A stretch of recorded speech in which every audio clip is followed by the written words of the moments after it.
Hello and welcome back in another video. In today's video, we will talk about the Shanghai Cooperation Organization (SCO) Annual Summit, which is happening in Tianjin, China. The summit will be held in August 31st and September 1st, 2025. And leaders of top officials from more than the 20 countries will attend this meeting. This meeting will focus on the regional security, economic cooperation, and totally global issues and especially US trade deals and India China's tensions and China Pakistan partnership CPAT. If you are interested in the international relations, Asian geopolitics and the world's economy and US relation with the Asia, don't miss my video. It is very important for you. Watch till the end and subscribe and turn on the bell so you do not miss any new video. First start with history and the background of SCO. The Shanghai Cooperation Organization was founded in 2001 by China, Russia, Tajikistan, Kyrgyzstan, Tajikistan and Uzbekistan. In the beginning, it focused on the border issues, security and the cooperation in Central Asia. Over time, it grew from the regional platform into a organization with global influence. Today, this SCO is the largest regional group by the population. Its full members now include Pakistan, India, Iran, and Belarus as well. Afghanistan and the Mongolia are observers, and many countries are dialogue partners such as Saudi Arabia, United Arab Emirates, and Turkey, Qatar, Cambodia, Myanmar, and Sri Lanka. This shows that the SCO is no longer limited for the Central Asia. It is a new global forum. According to the Eric Orand, editor-in-chief, the China Global South Project, the SCO is a part of China's idea of a parallel international governance system. In simple words, it gives the countries a place to talk and the world together outside the US-led global system. While this Tianjin summit is largely symbolic, it still matters. It brings top leaders together, share common concern, and discuss joint policies, especially about US pressure and other policies according to the trade deals. Now about the participant leaders. Big names are coming Tianjin this year is Russian President Vladimir Putin, Indian Prime Minister Narendra Modi, and Chinese Prime Minister Xi Jinping, Pakistani Prime Minister Shehbaz Sharif, Belarusian President Alexander Lukashenko, UN Secretary General Antonio Guterres from the Southeast Asia, Malaysia Prime Minister Anwar Ibrahim, Indonesia's President Prabowo Subianto, Asian Secretary General will also be there. This summit comes at a time when US President Donald Trump trade war is affecting the global economy.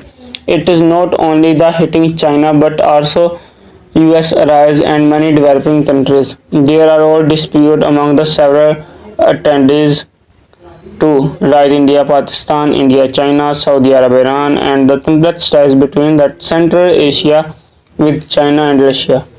Experts say that the event looks like friendly on the camera, but behind the family photo, every country will watch other carefully and protect its own interest. India-China relation will be a major focus. After the 7 year, Xi Jinping and the Narendra Modi will meet face to face. India is usually seen as close to the US, but this week President Trump put a 50% tariff on India's purchases of Russian oil. Washington says that these purchases support Russia's economy and indirectly help continue the war in Ukraine. This shared pressure could bring the India and China a bit closer. Remember The two countries had a serious border clash in Himalayas in 2020. The ties fell to a low point in 2024. They reached a border agreement, but the relations are still thawed. According to the Taras song from the Germany's Institute of China Study, China sees Trump trade war as a chance to pull India away from US trade group like THAAD. After the summit, watch how China talks about India. The word they use will be important signal. Another key meeting is between the Russian president and the Chinese president. This will be the first in-person meeting after they met President Trump in Alaska. Before the war in Ukraine 2022, China and Russia announced no limits partnership. Since then, China has helped support Russia's economy. It is interesting that US has not put big sanction on China for its ties with Russia, but it did put heavy tariffs on India for buying the Russian oil. This would write a policy gap in Washington. According to the Daniel Beris from the Singapore's Store of Institute of Studies, the summit will be end with the joint statement. It will rather criticize unilateralism, that is US one-sided actions, in a careful way. The everyone can accept this statement will stress security, economic cooperation, and the multilateralism country working together. What happens after the summit? On the September 20, there will be a many bilateral meeting, one-on-one talks that will be the worth watching. Then on September 3rd, in the Beijing will be held a large military parade to mark its 18th anniversary of the end of the World War II. Leaders expected that their interviewed North Korea Kim Jong-un, Serbia's president, and the other many other countries. But the Prime Minister Modi will not attend the parade. But India may send a senior representative. Experts say that these events will help to improve China's image in the global south. This was our 12th and 3rd route at the SCO Summit in the Tianjin.